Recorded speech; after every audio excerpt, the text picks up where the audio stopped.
en México la izquierda en el poder ha terminado por instaurar un régimen antidemocrático y liberticida, cuyos alcances aún no conocemos con precisión. Pero de 5 cosas sí tenemos certeza. Primera, si no acabamos con este régimen, México será otro infierno de opresión y miseria como Venezuela o Cuba. Segunda, este régimen autoritario se instauró gracias a la miopía y estupidez del PAN y del PRI, incapaces de defender la democracia. Por lo tanto, no puede esperarse que estos partidos restauren el orden constitucional roto. Tercera, este régimen tiene un origen espurio, un golpe de Estado. Por tanto, se configuran los supuestos del artículo 136 de la Constitución, de ruptura del orden republicano y del imperativo de restaurarlo. Cuarta, para echar del poder al régimen espurio y restaurar la república, hay que recuperar y aplicar la experiencia universal y mexicana de lucha contra regímenes autoritarios, dictaduras y tiranías. Quinta, no debemos regresar al estado de cosas anterior a diciembre de 2018, pues terminaremos en una trampa como en la que estamos hoy. La democracia a restaurar tiene que ser liberal o no sobrevivirá. Vamos a exponer con más detalle estas certezas. Primera certeza: sin freno el destino es Venezuela o Cuba. Con años de anticipación advertimos que la toma del poder por López y en general por la izquierda conduciría a un régimen autoritario y liberticida.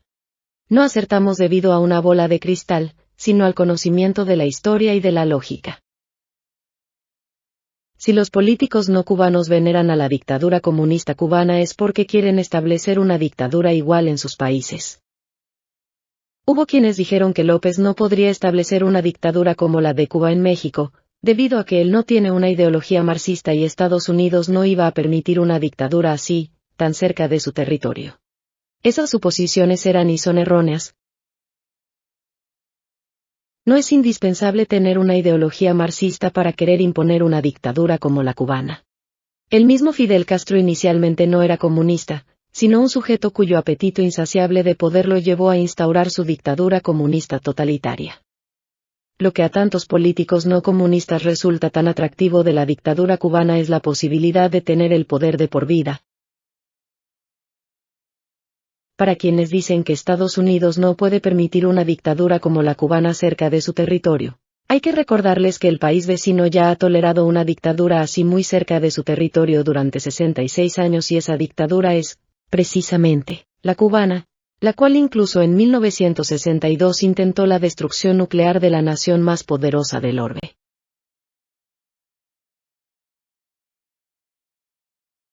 Segunda certeza: PAN y PRI no salvaron al país antes y no lo harán ahora.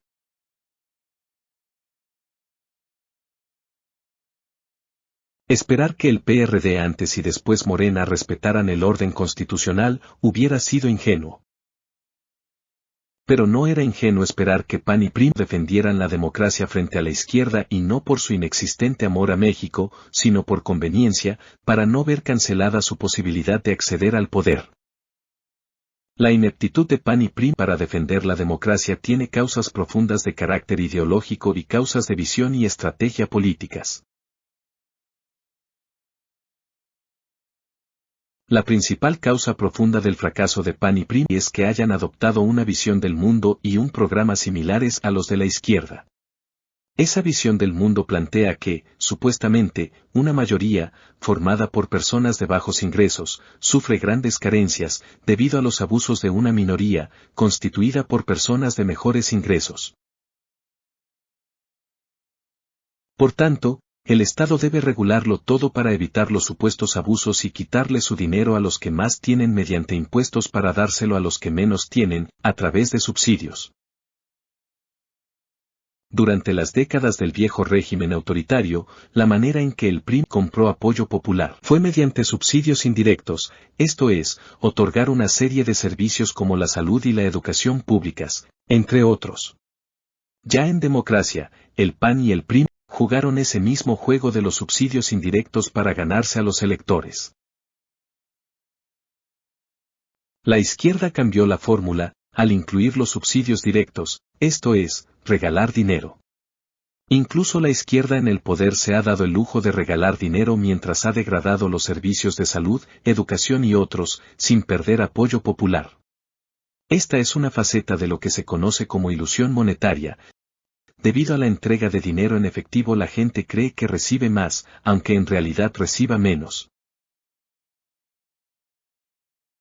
La principal causa política de la incapacidad de PAN y PRI en defensa de la democracia es haber tolerado todas las ilegalidades de López, sin querer vislumbrar las consecuencias y cuando podían haberlo frenado y expulsado de la política. Vicente Fox y Felipe Calderón tenían evidencia del desvío de cientos de millones de pesos de dinero público hacia López, pero no lo acusaron penalmente. Los gobiernos de Calderón y Enrique Peña tenían evidencia de que el narco había financiado las campañas electorales de López en 2006, 2012 y 2018 y tampoco lo acusaron penalmente. Además, la única razón por la cual López ganó la elección de 2018 es porque cometió un fraude a la ley, al iniciar su tercera campaña electoral con 4 años de anticipación. Durante los años 2015, 2016 y 2017, las 24 horas del día, el país fue bombardeado masivamente con spots en TV y radio, en los que López siempre aparecía. Durante esos años la única voz en política que todos los mexicanos conocían era la de López. El Tribunal Electoral se negó a impedir este fraude a la ley alegando que en todo caso debía legislarse para despersonalizar la publicidad de los partidos políticos. El PRI le propuso al PAN hacer esa reforma. El PAN se negó. ¿Por qué? Porque su líder, Ricardo Anaya, quería ser presidente de la República y después se puso a cometer el mismo fraude a la ley de López, usando los spots del PAN para promoverse.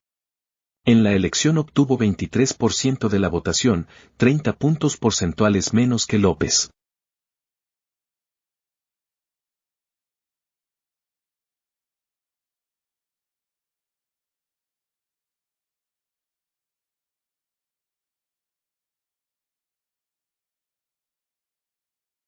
Movimiento Ciudadano también es parte del régimen autoritario, aunque simule oponérsele y sus electores crean que es una alternativa. Este partido está ligado a Morena mediante múltiples negocios corruptos y al crimen organizado.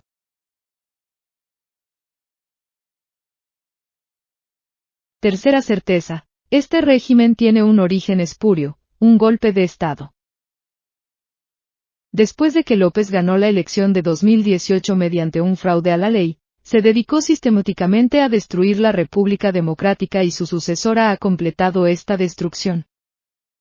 En 2021 se dio el primer paso hacia el golpe de Estado, cuando se hizo de los comicios federales para elegir diputados y de varios comicios locales que se celebraron simultáneamente, elecciones de Estado. El gobierno de López desvió decenas de miles de millones de pesos para comprar votos y para propaganda electoral. No contento con eso, pidió el apoyo de grupos criminales para entrometerse en las elecciones, para beneficiar a Morena y aliados, sobre todo en la región pacífico del país.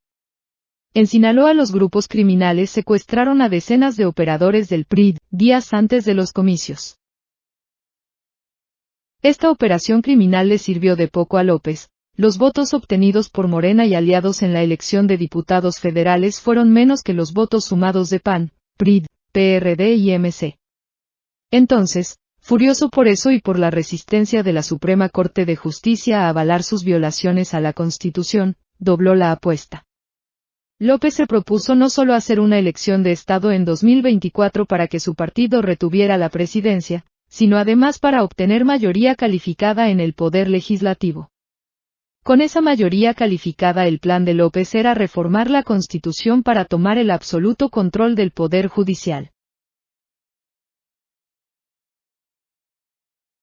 Parte del plan de López fue terminar de colonizar al INE y al Tribunal Electoral y obtener la mayoría de consejeros y magistrados, respectivamente, cosa que concretó en los años 2023 y 2024.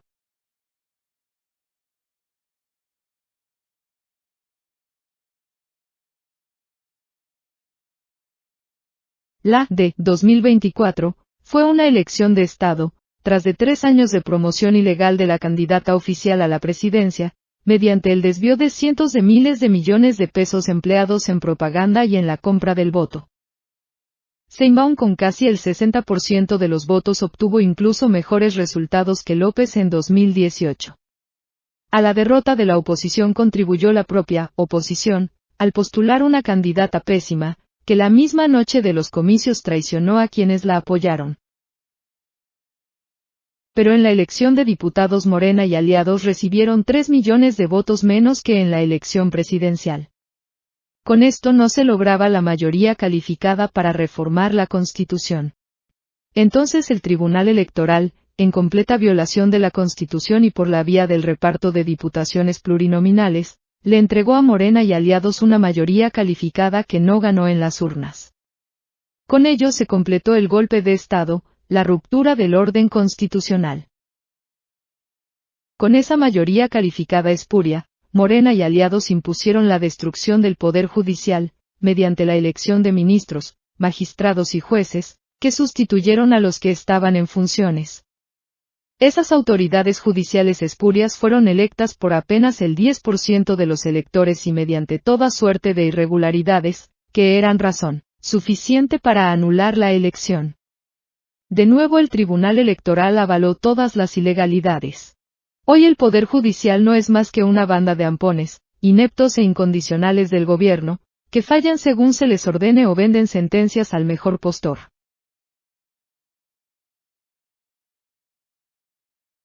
Con todo ello en México se ha configurado la situación prevista en el artículo 136 de la Constitución. Esta Constitución no perderá su fuerza y vigor, aun cuando por alguna rebelión se interrumpa su observancia.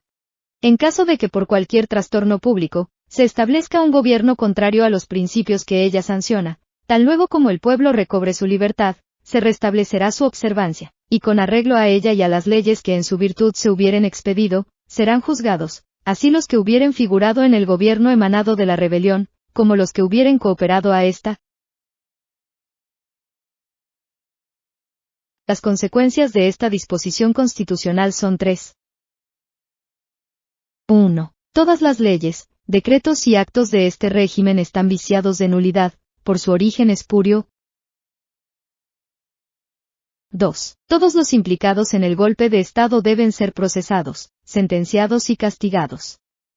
Esto incluye a López, la Presidenta de la República y los miembros de su gabinete, a los diputados y senadores de Morena y aliados, a los consejeros del INE y magistrados del Tribunal Electoral que avalaron las ilegalidades, a los ministros, magistrados y jueces que surgieron de la elección espuria.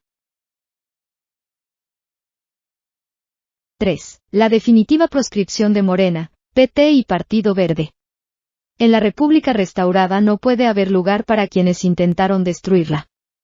Premiar a esas fuerzas políticas con la preservación del registro es premiar su rebelión contra la República y es una invitación para que la vuelvan a subvertir. Cuarta certeza. Para restaurar la República hay que retomar la experiencia universal y nacional en la lucha contra las tiranías. Las principales estrategias para forzar la transición del autoritarismo a la democracia en distintos países son: A. Unificar todas las fuerzas pro democracia. B. Usar las instituciones que simulan ser democráticas, aunque estén manipuladas, para forzar el cambio. C. Internacionalizar el conflicto tan pronto como sea posible. D. Presión de masas constante y creciente sobre el régimen. Mientras más fuerzas se unan, mayor es la posibilidad de lograr un objetivo político común. Nadie que esté de acuerdo con los objetivos y demandas del movimiento puede ser excluido. Es crucial que los puntos de alianza entre diversas fuerzas sean pocos, simples y claros. Mientras más puntos se añadan a un programa o plataforma, más difícil será unir a diferentes fuerzas. El objetivo de la alianza debe ser cuando menos restaurar las instituciones democráticas hasta antes de que fueran asaltadas, esto es, que los árbitros electorales sean realmente independientes, imparciales y escogidos por consenso entre las fuerzas políticas. Que haya un piso parejo en la competencia electoral. Que el gobierno no se entrometa en el proceso. Poner fin al actual poder judicial pervertido, que es mero instrumento del gobierno, en favor de un poder judicial independiente, imparcial y cuyos integrantes deben sus cargos a la carrera judicial, no a sus ligas con los gobernantes.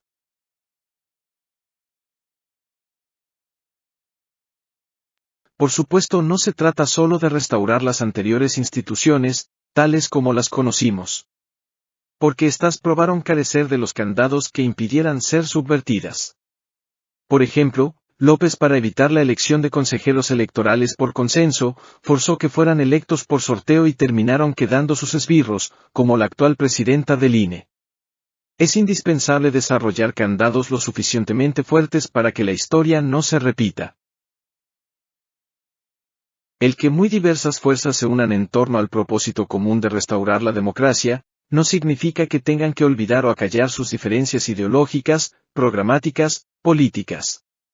Mientras las fuerzas actúan conjuntamente en lo que están de acuerdo, pueden y deben seguir debatiendo entre ellas sus desacuerdos ideológicos y programáticos. Pretender la unanimidad o la uniformidad, no es democrático ni liberal, es tiránico, totalitario. De la experiencia del PAN en la lucha por la transición a la democracia, en los años 80 y 90, hay lecciones valiosas por retomar. En esos años ese partido participó en numerosas elecciones, a sabiendas de que el régimen autoritario haría trampa. El PAN documentó las trapacerías, las denunció y en algunos casos las revirtió. Así fue ganando terreno para la causa de la democracia y sumando más y más votantes. Esto tampoco significa acudir a toda votación en un régimen autoritario que simula ser democrático. Por ejemplo, fue acertado boicotear la farsa de la elección judicial o las consultas promovidas por López. Boicotear o participar en votaciones son decisiones tácticas, basadas en el cálculo de lo que conviene o no al avance del movimiento por la restauración de la democracia, según circunstancias concretas. Los regímenes autoritarios no caen solo por la presión interna de los pueblos que sojuzgan, también importa la presión que viene de fuera. Por tanto, mientras más rápido un movimiento antiautoritario adquiera dimensión internacional, mejor. En 2021, PAN, PRI y PRD denunciaron ante la Organización de Estados Americanos, OEA, la alianza de López con el narco, para determinar el resultado electoral, sobre todo en Sinaloa. En la OEA la denuncia no tuvo mayor efecto, pero sí en el gobierno de Estados Unidos.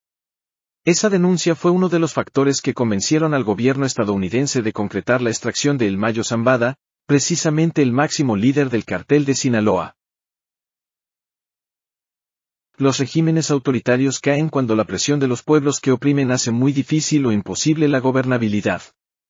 Esa presión es una combinación de movilizaciones masivas sostenidas y crecientes, con acciones de desobediencia civil. Para que esto suceda, una amplia mayoría de los gobernados debe estar convencida que el régimen es insoportable y debe caer. Estamos muy lejos de eso en México hoy. Una gran mayoría apoya a este régimen criminal, y mientras eso no cambie, restaurar la democracia será imposible. A la mayoría de los mexicanos les tiene sin cuidado la destrucción de la democracia y del poder judicial, la censura y la represión, que el grupo en el poder sea el más corrupto de la historia nacional y esté completamente coludido con el crimen organizado. A esas personas lo único que les importa es recibir dinerito del gobierno cada 2 meses.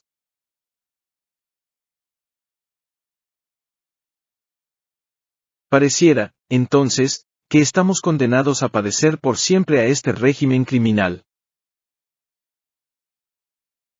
Pero no es así, siempre hay que contar con que la izquierda en el poder destruye todo lo que toca.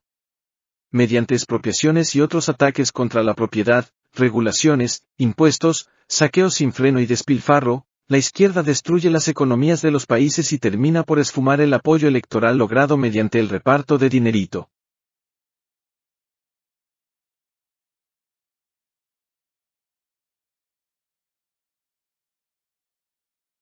Así sucedió en Venezuela, y en Bolivia.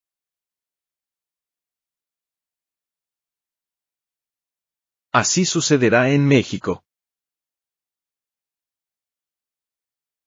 Por supuesto, no se trata de esperar a que el narco-régimen colapse solo. Hay que continuar e intensificar la denuncia sobre los diversos temas y llegar a sectores cada vez más amplios de la población, hasta lograr que una abrumadora mayoría deteste a este régimen criminal. Quinta certeza. No hay que regresar a lo de antes. La democracia a restaurar tiene que ser liberal. Una vez que logremos echar a este régimen autoritario, la pregunta es, ¿cómo evitar que un régimen así se vuelva a imponer? Porque si simplemente regresamos al estado de cosas que había hasta 2018, volveremos a caer en la trampa, pues ese estado de cosas nos llevó a donde estamos hoy.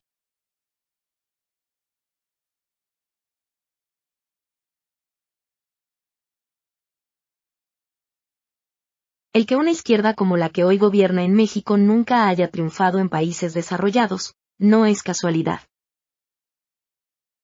Si el desarrollo no es garantía absoluta contra una izquierda así, al menos se ofrece mayores posibilidades de resistirle mejor. En los países subdesarrollados es más factible que la izquierda se haga del poder, porque en ellos está más enraizada la cultura del paternalismo estatal, que convierte a los ciudadanos en niños desvalidos, dependientes del Estado. Y no hay una forma más eficaz de destruir a las personas, que volverlas dependientes. Según esa cultura paternalista, las personas no son capaces de valerse por sí mismas, y requieren que el papá Estado las asista. El Estado es el papá que supuestamente debe reparar la supuesta injusticia social, mediante repartir a unos lo que les roba a otros. Esa mentalidad típica de los países subdesarrollados, convierte las elecciones en subastas, y los políticos que más votos obtienen son aquellos que más ofrecen regalar cosas que son robadas a otros.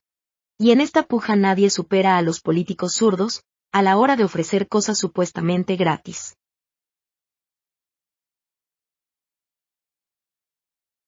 Los países desarrollados no están libres de esa mentalidad, pero a la par de esta hay otra mentalidad, que es contraria y que suele ser dominante. Esa mentalidad antagónica al paternalismo y a la dependencia, sostiene que los ciudadanos no son niños desvalidos, que el Estado debe tutelar, sino personas autosuficientes capaces de prosperar con su propio esfuerzo. Para esta mentalidad que preconiza la autodeterminación y responsabilidad de los individuos, al Estado no corresponde robar a unos para dar a otros, sino solo garantizar para todos los ciudadanos la protección de sus vidas, propiedades y libertades. Los países desarrollados lo son gracias a esa mentalidad constructiva, que es la columna vertebral del capitalismo, el único sistema que ha traído un nivel de prosperidad, bienestar y de convivencia civilizada, jamás experimentado antes por la humanidad y que nuestros antepasados no pudieron ni soñar. Por tanto, si es indispensable restaurar la democracia, lo es también hacer de México una nación desarrollada, plenamente capitalista, mediante un conjunto de reformas radicales y sin precedentes, para lograr que, por primera vez, impere en México el Estado de Derecho y exista la máxima libertad económica, lo cual implica las menos regulaciones y los más bajos impuestos que sea posible. El desarrollo no solo constituiría un escudo contra el asedio de la izquierda, sino que traería las incomparables ventajas de la pertenencia al primer mundo.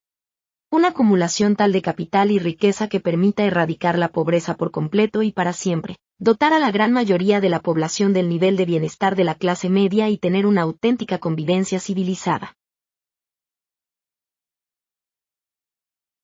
Para ser un país del primer mundo no hay que ser rico, son las políticas propias del desarrollo, las que hacen ricas a las naciones.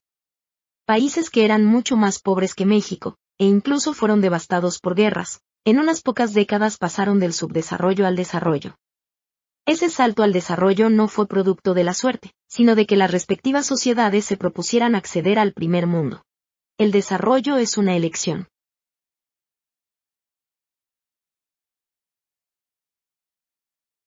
No podemos esperar que a Morena y aliados les interese hacer de México un país desarrollado, porque ello implica crear una sociedad de propietarios, de personas autosuficientes e independientes, cuando que ellos lo que pretenden es mantener a los mexicanos en la pobreza, y en la indignidad de depender de migajas estatales.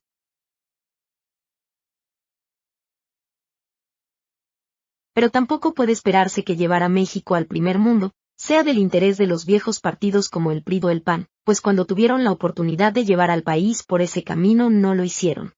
PRI y PAN, al igual que partidos en formación, como Somos México, son estatistas y comparten la misma política de la izquierda del paternalismo estatal, de ciudadanos dependientes del Estado y de mantener a México en el subdesarrollo, el atraso, la pobreza y el desorden. Corresponde, entonces, a quienes aspiramos a un México muy diferente, mucho mejor, crear un gran movimiento político, cuya misión sea llevar a nuestro país al primer mundo. Ese movimiento en algún momento debe cobrar la forma de un partido político, aunque uno muy distinto a los hasta ahora conocidos, un partido de ciudadanos, donde sus integrantes jamás han vivido de la política, o sea, han sido personas decentes, personas de bien.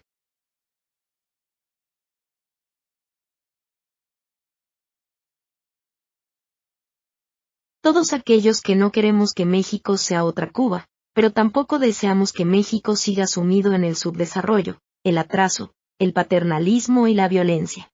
Todos aquellos que detestamos a los políticos de todos los partidos. Todos aquellos que queremos que nuestro país tenga la prosperidad y convivencia civilizada, que son propias de los países desarrollados.